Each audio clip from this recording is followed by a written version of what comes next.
Now we'll begin with the Independent National Electoral Commission and the announcement that the 2027 Presidential and National Assembly elections will hold on February 20th, 2027, with governorship and state houses of assembly polls scheduled for March 6, 2027. INEC Chairman Professor Joash Amopiton disclosed the election timetable at a news conference in Abuja on Friday. Now, the timetable comes amid the debate on the ongoing Electoral Act Amendment Bill by the National Assembly to allow for the electronic transmission of election results.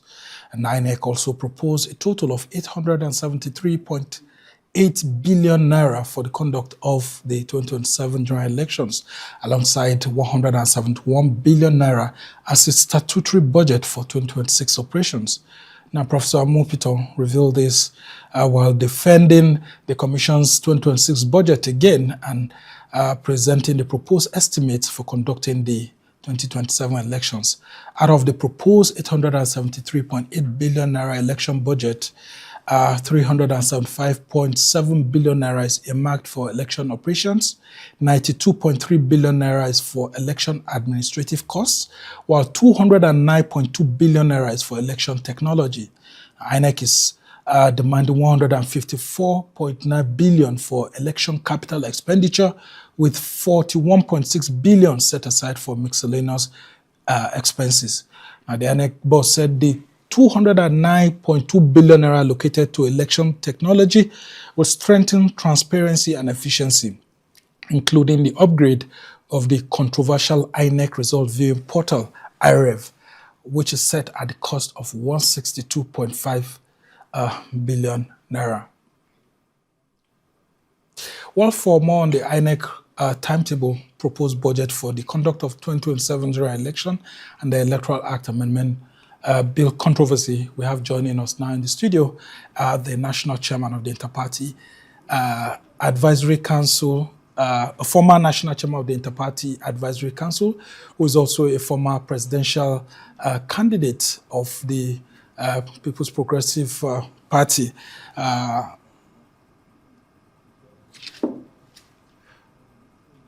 All right, sorry for that glitch. And National Chairman of the Progressive People's Alliance, Peter Ameh, who is joining me right here.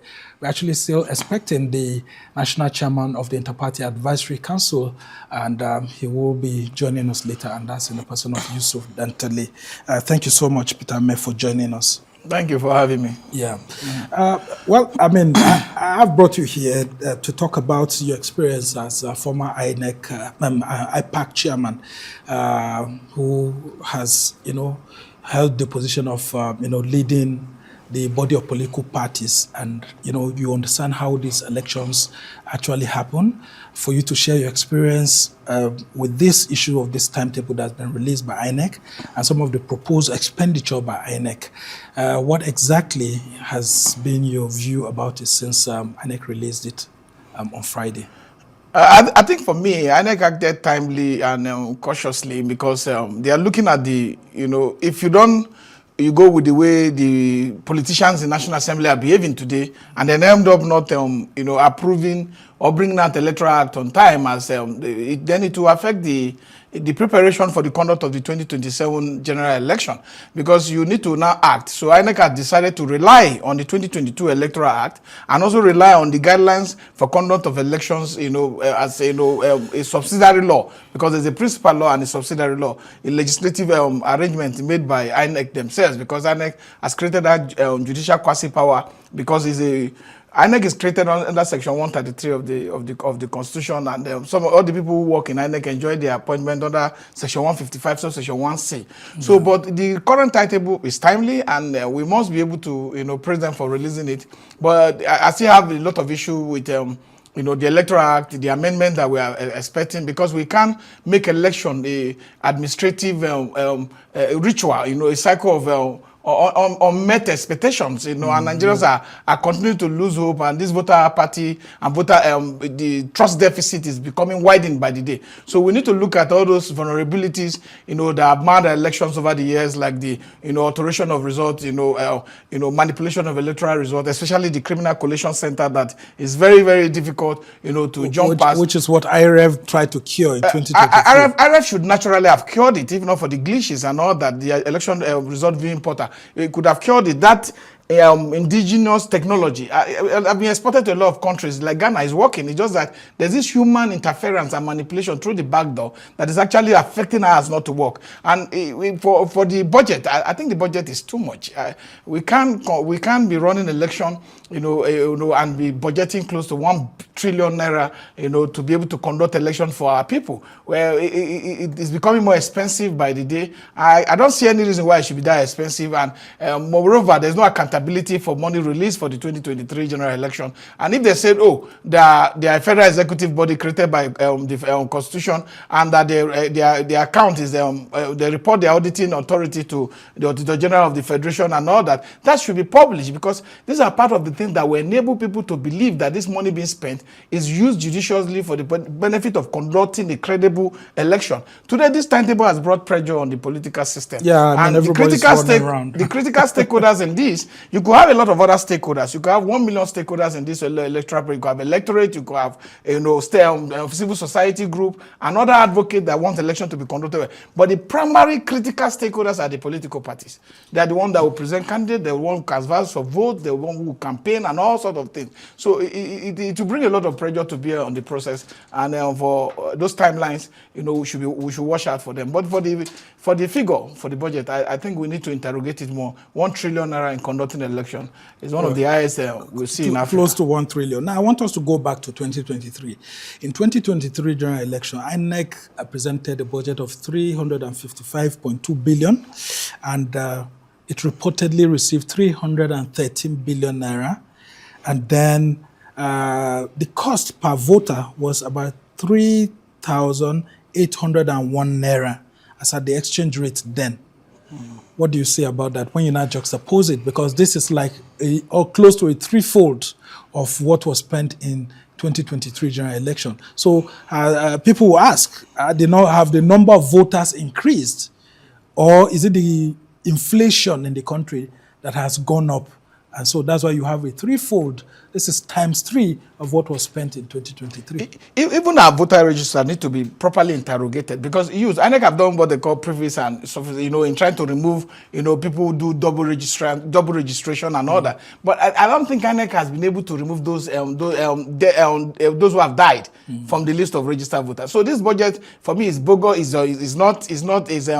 Is overinflated as far as concerned. And two, if we are talking about inflation, we are not using dollars to pay to some of the local transportation and all that. We could agree that the cost of buying PMS to fuel and transport, this is could be factored in that it has increased from what it was in 2023. But you can't say that this is the amount of money you want to use to buy 160 something billion or so for IREV maintenance, a site that has been built already, that is there, just to upgrade. We're going to be spending 100 something billion naira. And if you look at the money that has also been budgeted for the beavers, it's also so much. We're not buying new ones. We already have, for technology, all you need to do is to upgrade the software. So I believe that civil society and political party should not just continue to discuss about the free and fair processes alone, because election, when you announce the date for conduct of election processes have started. Because election itself, the full gamut of electoral process, start from the date is announced until the day election is conducted and result announced. That is, you have pre, during, and post-election phases. And these are critical times for everybody to take cognizance of the actions of the Electoral Commission. So the Electoral Commission must come clean and must have a proper template that we know these resources are not just being used, where we have this, like I say, cycle of a ritual that no longer, deliver for the Nigerian people what we call free, fair, and credible electoral processes. And I'm still interested in knowing some of the, thinking behind putting 379 billion, for example, into the cost of the entire operations. While that would have already swallowed what INEC spent entirely for 2023, where they said 313 billion was actually released for them. Now, when you see these bills coming, what role does the National Assembly have in interrogating some of these figures and making sure that this money is done just, go into things that may not be properly accounted for when the election is over? I believe the National Assembly is contributing to the kind of challenges we have in our electoral cycle, because one, they continue to act as roadblock to credible election in Nigeria, because we refuse to pass necessary laws, that will help our elections become transparent, that will help our election pass through the integrity test. Because some of these laws that they are pushing, whether for 180 days to 365 days, it's not as critical when we push for laws like elections should be conducted in 1 day, like electoral results should be transmitted, through electronic means to the IRF viewing portal. These are very important reforms that the National Assembly should have take very seriously. But we've never seen an interactive section or an engagement process where during budget presentation where critical questions are asked, and put forward to the electoral body to tell them give a breakdown of how this money gotten was spent. Because when you have these budgets and you have this ambiguous headline for budget expenditure, like you say 3 something amount for each voter, you need to interrogate how was it spent. What was the challenges in the polling unit? What happened? Which polling unit this level of money was deployed to? At the end of the day, how much each of these returning officers, how much were they paid? What was the cost of transporting these goods and services? When you make budget, sometimes you might not even exhaust the amount of money because what you are doing is just assumption and expectation of how much you think you are going to spend. Like estimates. Like estimate, yes. If you look at, just draw it down to estimate. But at the end of the day, you have a budget that people have, and every time they have this budget for conduct of election, they tell you they've exhausted it, that the money was not even enough. And because there's no proper accounting, because without accountability and without transparency, you can't say there's accountability. Yeah, but political parties should play a role. I mean, if the IPAC is there, shouldn't it, as a body of political parties, actually have a role in scrutinizing some of these budgets? Or does INEC ever call you people, to talk to some of you and listen to your views before it goes ahead to drop these sort of budgets? INEC is empowered by law to make this decision on their own. But they can consult with political parties. That is why you have this political party INEC consultative forum. It was initiated by Dr. Yunus Atanko during our tenure. It was never there. We made proposal for it. We said, no, INEC cannot just continue to run as if they don't have, they can't communicate with the number one critical stakeholders in the electoral process. And that was why Jega came and called us to a meeting and agreed. And he started under Jega. It was never there before. And Yunus Atanko was chairman. I was national secretary at the time, because I served as secretary for 2 years before before I became the national chairman. So these consultations are there.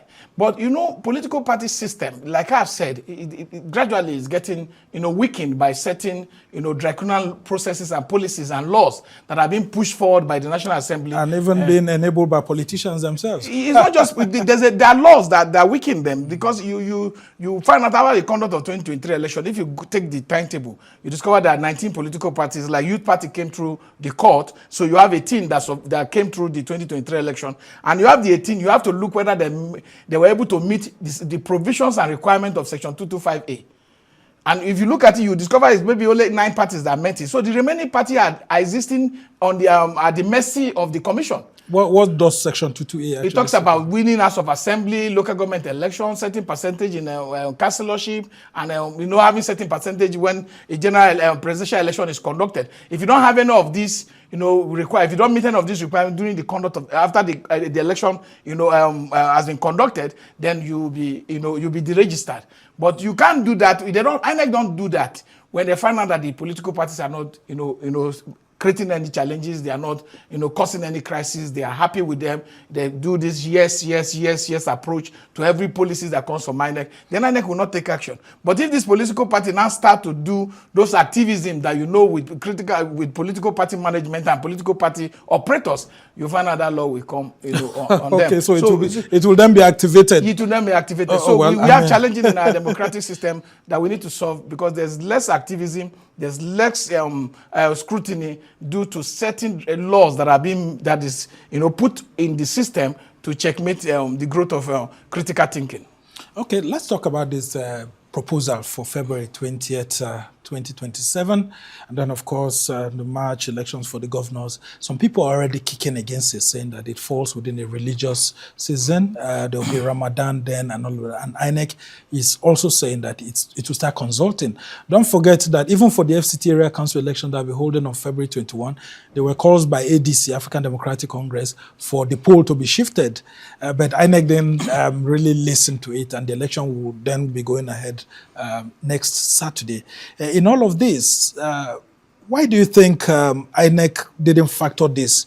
Because I also hear that some lawmakers, federal lawmakers, are thinking of meeting to actually work out a timetable instead of 365 days, that INEC must roll out its timetable that to make it 300 days so that it falls within a period that may not necessarily be, fasting time. That's why you cannot blame INEC for what INEC has done. You can't blame INEC because they are acting within the provisions of the law. And if you look at the paragraph 2, that clearly states that you must conduct a presidential election at the third Saturday of the year of election, and 2 weeks after you do governorship election. And you look, that law, if anything is done and INEC goes against it, it will also affect the conduct of the election and undermine the efficacy of that election itself. So the National Assembly, responsibility now is on National Assembly to review the law. The Senate was looking at 185 days, which will be too short, which will put unnecessary pressure on the Commission, because the Commission needs ample time to be able to prepare, because you have logistic movement and you have reverse logistic. You have to bring this logistic back from the location where you have deployed them. So it's very important that the Commission is given enough time to be able to look at this, and they must review all the other things to get it done. I know religion is a very sensitive topic in Nigeria, but people must understand, in a democracy, democracy determines how we manage our affairs, and through that, one of the only foundation upon which democracy is built is by election. An election must come with legitimacy, with credibility and integrity of everything that is necessary to make it a democratic governance. And if you have this election, you elect those leaders that will govern you for a particular period of time. So I think we need to downplay, not to make everything very religious all the time, because we have a challenge of governance. Nigeria is not working. The things are going bad. Well, we should be able to speak to the lack of inability of those in power to deliver the necessary infrastructural opportunities for our people to be able to make sure that small and medium scale enterprises can thrive, and movement of goods and services will become easy, and then Nigerian commercial system will become robust. This should be our focus, and if that happens, most of us practicing, whether a Christian or Muslim, we have more opportunity to develop our faith and then even live a better life. Well, INEC is consulting, and we just hope the consultation actually goes ahead, very quickly too, because some of the opposition political leaders are already taking advantage of this. But now let's talk about the issues of the Electoral Act Amendment Bill, because some of these observations that have been made could actually quickly be amended, maybe in the ongoing Electoral Act Amendment Bill, quickly before the bill is submitted to Mr. President for assent. What are some other areas apart from the electronic transfer, of election results, controversy that's going on, that you think could actually help strengthen some of these conversations that are coming in very late? I think there's a deliberate action by those in power, or those at the National Assembly, to create the chaos around the Electoral Act Amendment. I don't think we need too much amendment. All the other ones that are saying is just too much. Try to create that chaos that people will miss the real message. I think the kind of amendment we need is for us to review certain sections of the Constitution to allow us to have all our elections conducted in one day. All our elections, if all our elections are conducted in one, I will take off all these off-cycle elections, and we take off, this, how they call it. Is that possible? Because those off-cycle elections are by court judgment. No, I am telling you, there's a way we can. The court made mistakes. They are aware of that now, and that has changed over time.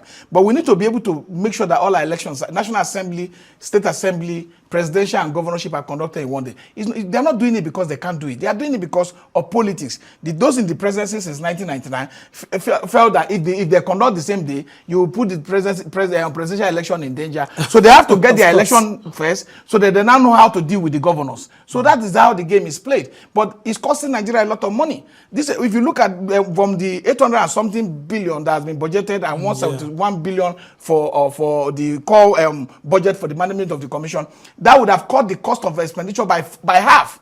Because you don't need to go to March 2nd to conduct for governorship and House of Assembly. You move materials and men and then reverse the same material back to the location from which they left. So we need to make all our elections to be conducted in one day. And two, we need to make sure that what we are looking for is to remove all the vulnerabilities that have undermined our elections. Like I've said, people alter election results. Where do you see this? These things are done at the collation center, because it is not even done by the opposition. Whether it is a party GG that controls the apparatus of state, that party will deploy police and soldiers to the collation center, and opposition will not be able to enter. The form ECA that have been signed at the polling unit by each of the agents of political party will be altered, will be changed, and the result will announce. The occasion you go to court, when you go to court, the court will tell you that you should front load all your evidence, and you look at the burden of proof will also be with the person, the candidate who have come to court. Yeah. So these are the challenges of our electoral system. Is heavy. And the burden of proof being on the opposition, most than anybody who have lost, whether you lost at the councillorship level or you remain in the opposition. So that burden of proof is very huge. So if you conduct our elections in one day, we'll have a very good electoral system. And then if we transmit electronically to the IRF viewing portal, when Nigerians can see it in real time, look, we wouldn't have even known that certain elections were rigged, if not for the IRF. But good enough, it was INEC itself that introduced IRF. No, INEC have been introduced. So, INEC have been doing well with introduction. And so Nigerians have not been giving INEC kudos for some of the technology. I was there when the card reader was introduced. I was in the hall. We tested it. We tested it. In fact, we saw it. But when we went to the polling unit in 2015, what happened? We resorted to incident form. Incident form where the election became totally rigged. Well, that was corrected in 2019. In 2019. In 2019, there were issues. In 2023, in the middle of the game, presidential election was not being uploaded, specifically. And at the end of the INEC said there was glitch. Glitches happened. There have never been any public inquiry by National Assembly or by any agency to let Nigerians know. And that has deepened the trust deficit in our electoral system. You look, a lot of young people, look at the level of registration that happened for voters in 2023. Today is not like that, because people are losing interest, and voter apathy is increasing because of people don't trust the commission to do what is right. Not that INEC have not had good policies. Leave that. A lot of people are coming here to copy our policies and implement it very well. Even Ghana have even alluded to the fact that whatever policy, technology that is driving the electoral system today came from Nigeria. But our problem is the human interference, the backdoor glitches that undermine the conduct of our elections. I mean, a whole lot of people kept we don't know how we can implement. Why the same National Assembly elections that were conducted the same day didn't face the same glitch, except for presidential election. Okay, let's talk about this March 6th for governorship election, and then, of course, the State House of Assembly elections, with the way everybody's running into the governing APC now. I mean, do you think that these other political parties are actually prepared for the next governorship election? Because, there have been fears among politicians like you that it looks like we're headed towards a one-party state in reality. I've never believed we're heading up to a one-party state. Why did I say that? I know there's an attempt to make Nigeria a one-party state, but I don't believe they can achieve it, because I walk on the street every day. I go to the market. I relate with people. I'm not locked up in one, presidential villa, or locked up in one. If you have over 30, going to 31 political state governors now in the governing party, you think that other political parties stand a chance? But you can see the panic. In 2023, in Delta State alone, there was a vice presidential candidate from the PDP. There was a governor from the PDP. There were councillors from the PDP. There were commissioners from the PDP. The vice presidential candidate lost the outer state to the Labour Party. Okorie. To the Labour Party. So these are no longer the structure. The structure is the people, the current voting population is driven by youth. It's no longer driven by the old men who believe that they can just line up 300 people and say, put the vote here. These people challenge. But that's if the election technology and election system works accurately. Yes, there's the election technology. The only reason why people are moving, if you look at the hot mic video that got leaked in Akwa Ibom, The statement was that I have to leave. I don't know whether if I win election, they'll give it to me. So these are the why people are moving.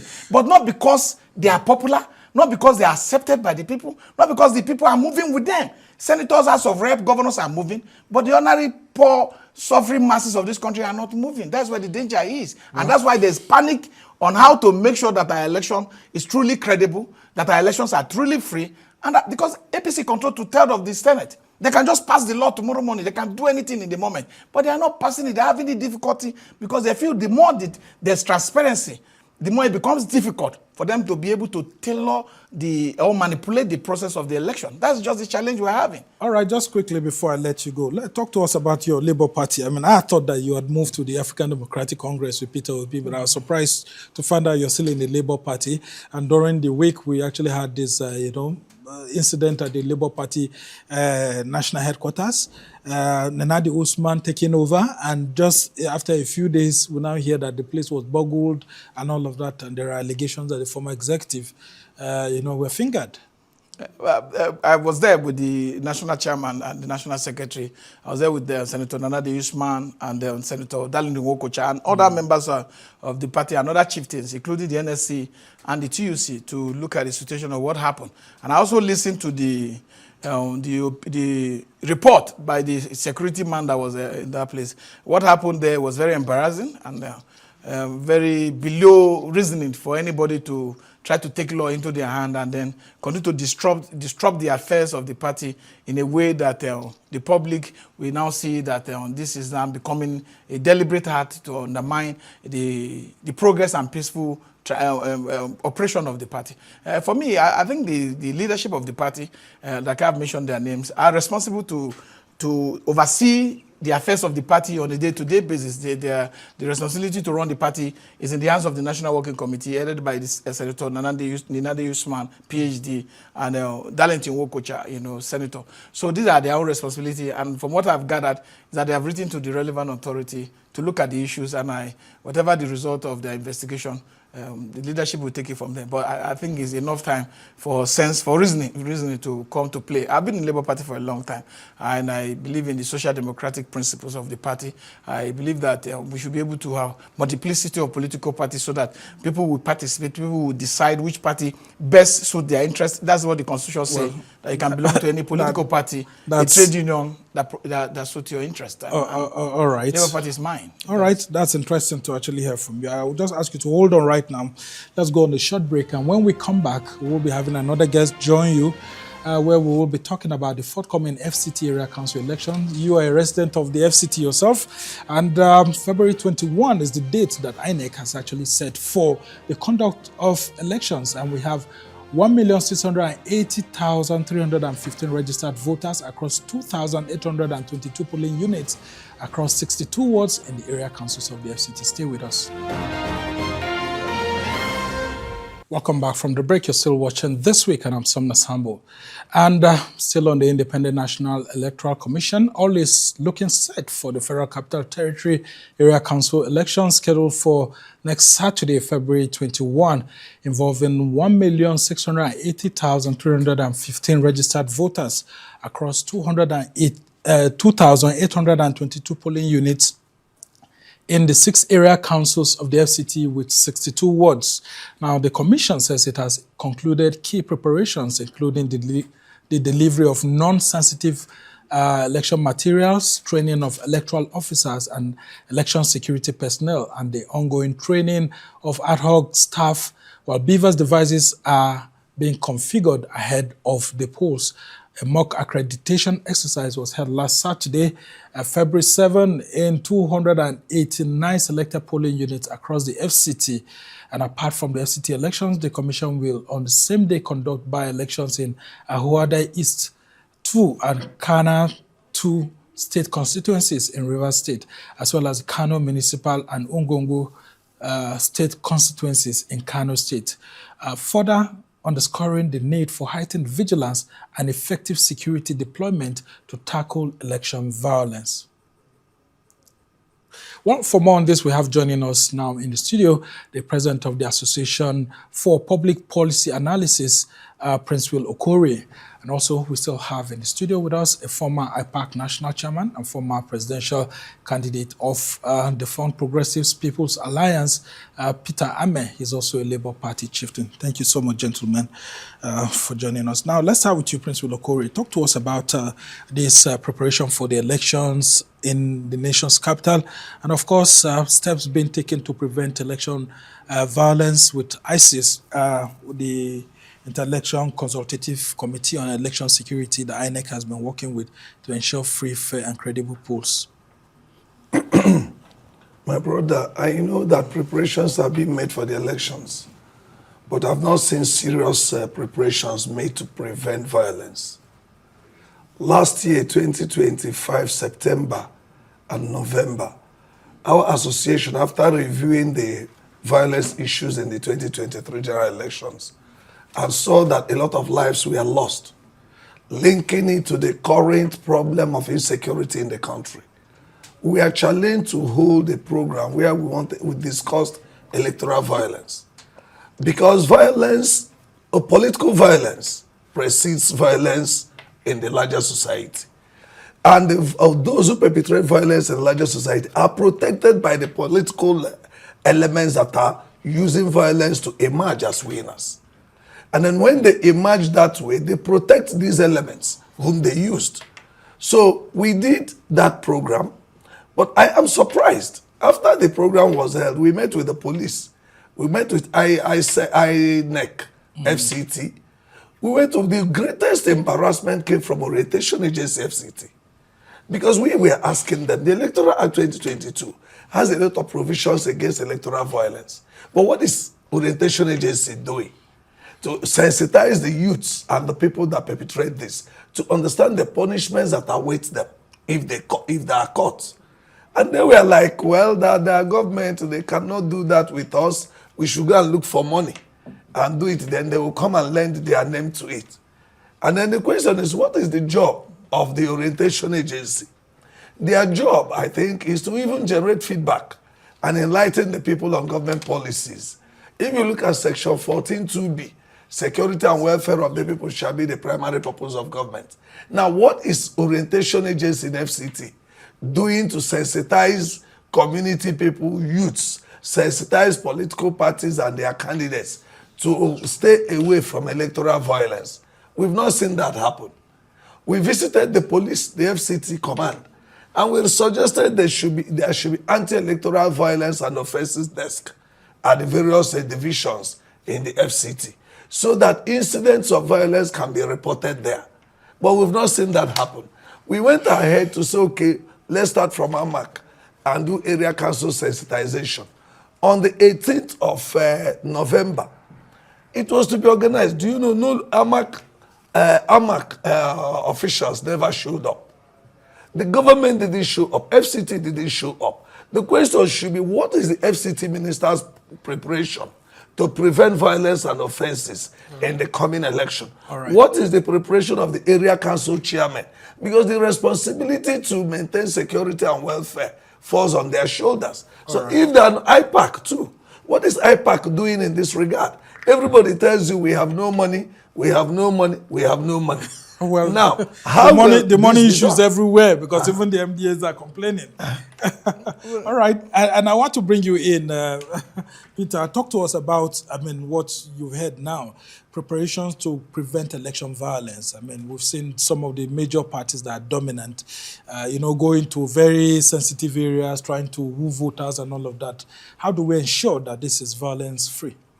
Yeah, but we need to, do a lot of advocacy, a lot of, communication with the electorate to be able to let them know that election is not war. Election is supposed to be a civic responsibility where citizens and electorate themselves will go and cast their vote for the candidate of their choice. I've lived in Abuja for over 30 years. In fact, the indigenous of Abuja is supposed to have given me something to tell me thank you for staying with them. But let's leave that joke apart.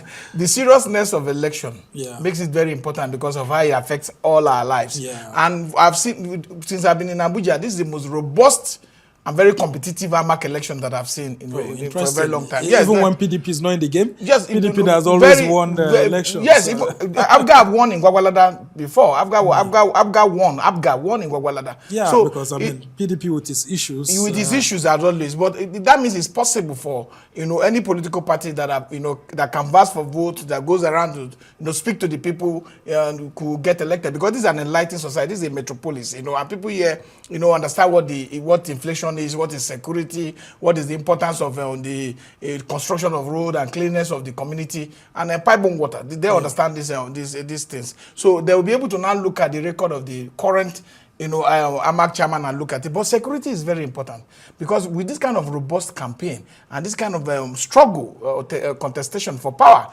you will know that there will be some level of desperation with some of the candidates to want to go to an extreme to try to clinch on to power, to get power. So the security agencies must be vigilant and must be prepared to work with critical stakeholders like my brother sitting down here, who have been able to set out certain that have certain information that will help them to do proper work in safeguarding lives and property in the FCT, because election should not be war. It should be that people must go out, state what their policies are, what the expectations, for when they get to power, what they will do for the people, and then communicate these ideas to the people. And the people with certain level of information will go out to vote for a candidate that they prefer. But going out to go with cutlass, machete, and guns and trying to, force the vote, force yourself into office will lead to, the kind of confusion and crisis that my brother here is afraid of. All right, let's talk about how this is the only election that INEC conducts for local governments across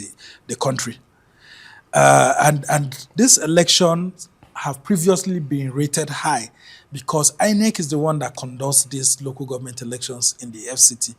Don't you think that could help to engender some sort of confidence in people, knowing fully well that if people misbehave with the headquarters of almost all security agencies here, it could actually curb election violence? There's a lacuna somewhere.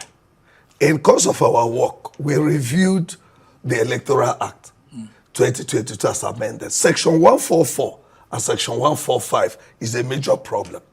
Okay. Section 174 of the Constitution gave the police the right to prosecute, investigate, and arrest offenders. But during the election, the police tells you the Electoral Act did not give them that power.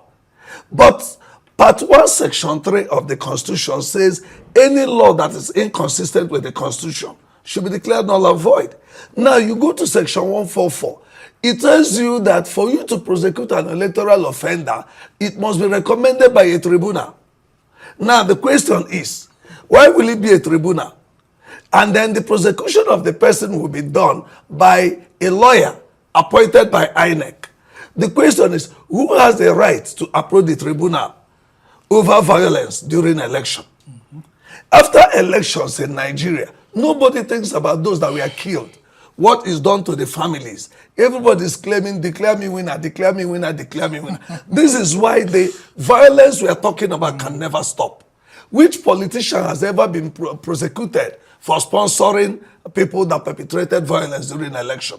Nobody. But what's been the history in FCT in terms of election violence? Well, I wouldn't tell you that now, but one thing I know is whether it has happened before or not. Like my brother here said, the level of awareness, the level of competition now makes it imperative that beyond making a campaign, I'm talking of party logo and symbol like orientation agency will always say, why is it that enlightenment of the electoral offenses and violence segment of the Electoral Act is not really made public and highlighted for people to know? Why is it that the security agencies do not have a desk for that? Why is it that people are not prosecuted? And again, FCT is a strategic place. All the international community are here. Everybody, all parts of this nation and world are here. And the quality of the person that rules FCT will determine the quality of social and economic development that will come. Yeah, so when public services that will get. Elect somebody through violence, you can't get somebody that doesn't have the capacity to rule, who doesn't even understand what good governance principles are. and you just push him to go in there, you know, CFCT becomes something else. Okay. And then it paints a very negative picture of Nigeria. It's not about the buildings. So what are some of the suggestions that you have for INEC and for political parties, including for citizens as they get set to vote on My Saturday? brother, I don't know whether it is not too late now to say that. Well, we still have a week before the election The issue holds. here is orientation agency has a responsibility. They cannot be saying that the non-governmental organ, in fact, the government people in orientation agency and INEC make it look like it's only foreigners that should bring money for sensitization of citizens. What philosopher said, it is folly to pray to the gods for that which a man has the power to do for himself. It is a shame and it's embarrassing that orientation agency has budget made for them. Police has budget made for them.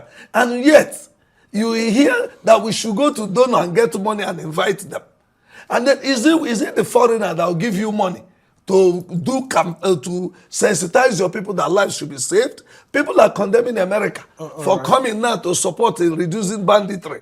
But the agencies of government that has this responsibility looks away. And they will, if we don't get political violence addressed, there's no how insecurity can be addressed in this nation. All right, very important point there. And I want to come to you, Peter Ameh. What better ways could we help INEC and political parties to preach, violence-free elections?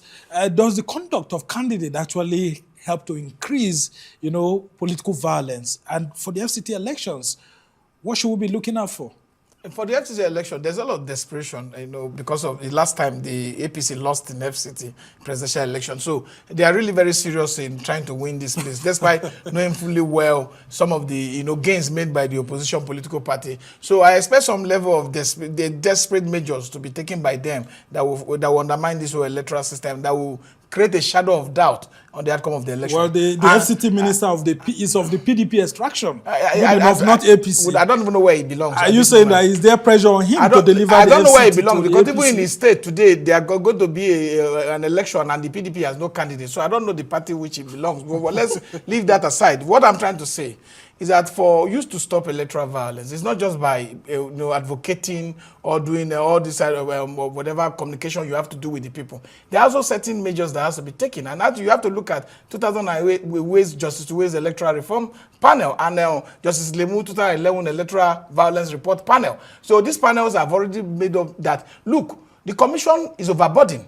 Cannot carry out this responsibility to prosecute, to do litigation, to conduct election, to do delineation of constituencies, and do all sorts of things. I also manage. The commission is also a registrar and a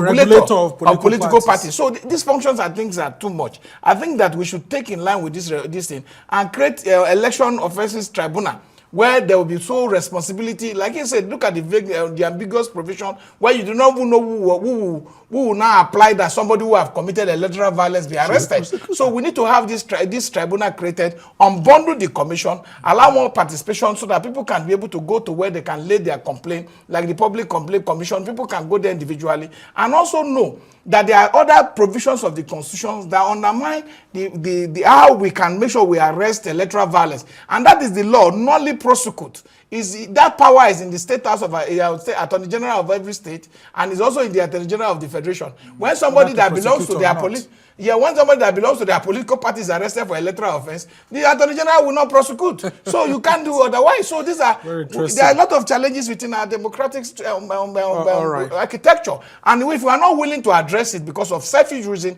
and because politics is very lucrative, especially when you want to get to power. That's why you see that desperation that if you get there, the budget will not work for the people, the budget will work for the occupant of the office. All right. As we try to round off this conversation, you raised something very critical, that the APC has in the past not won the FCT, and maybe there may be some sort of temptations and desperation for the party to want to impress it upon the president.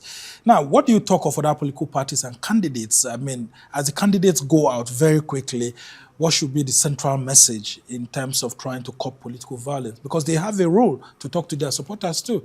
I think for them, they have to tell their supporters the importance of election to democracy, and as the nexus between election and democracy, and also continue to and try to encourage them not to be violent, not to, but to also look for a way to defend them, not to allow themselves to be killed during election. So they must find a way to protect themselves. And two, we will have to have an electoral umpire that also will make sure, look, during our time in IPAC, the money used to be given to IPAC for advocacy, to go around, do all this advocacy. And political parties also do the same, but that money has to come from dues and all the other things, donations that they get from their members. But they must make it very important, because at the end of the day, election, no be war. We said it several times, and it's critical that political party acknowledges. All right. Principal, very quickly, as we try to wrap up this conversation, talk to us about the role that candidates play in this sensitization, and then this desperation he talked about, what the ruling party should do and not resort to self-help in trying to impress Mr. President, because this is where the seat of government is. My brother, our democracy is based on rule of law. The institutions of state, they set the pace for the way the people go. Today, calling you a terrorist is enough reason to make you not even participate in the election, or to cow your supporters not to come out. The moment you are branded terrorist, there won't even be investigation. You'll be pursued back to your houses. It's not about the candidates. The law enforcement agencies have a lot to do. Have you not gone to a polling unit where during election, the party that gives envelope to the security man there now will be so protected that even if their supporters do rubbish there, nothing happens to them. But the one that doesn't give envelope, his supporters will be pursued away from that environment. In fact, the key supporters will be arrested and called one name or the other. Have you not seen when results will be counted? Security agencies, they will take the light off, use gun, pursue party agents, pursue everybody, and things will be done in darkness. And before you know it, the result is declared. So it is the not deputy governor then with his people, they came with guns in and Imo local government today, chairman. in I Imo. went to the police. Sorry, I went to the police to tell the policeman, these people, there's a gun, they have gun in their Sienna. The man went to them and said, the man has noticed you, people should go away. I saw it. Very interesting. Continue, So the candidates, I pity the candidates. Because if you look at the money, the resources that are putting into campaign now, and then one party will just be, even when we are doing the programs, some parties didn't want to come. The ruling party, for instance, didn't want to come. They were against it. They didn't want that enlightenment. And then you begin to wonder why. Like you mentioned IPAC. What is IPAC doing now to prevent it? It is their members that are these candidates. How are they protecting them? All right, we must thank you so much. Principal Okorie is the president of the Association for Public Policy Analysis, and of course they've done their research and they've done a whole lot of campaigns on trying to prevent violence during elections. And of course we actually are hoping that the 2026 election of the FCT Area Council election that will be coming up on Saturday, February 21, will not become violent. And of course, we've also had with us Peter Ameh, former IPAC national chairman, and former presidential candidate of the defunct PPA, a Labour Party chieftain, and all of that, providing some insight into INEC operations, and then of course the forthcoming FCT Area Council election. We must thank you, gentlemen, for joining us to provide this enlightenment to our viewers, and to you who will be going out to vote, not just in the FCT Area Council election, but also in Kano, and then of course in Rivers next Saturday. Please try to take it easy and make sure that the election is violence-free. We must thank you so much for joining us. That's the much we can take on this edition of This Week. Thanks to our production team here in Abuja, Lagos, and London. Do join us same time next week for another exciting edition. I'm Summer Samuel.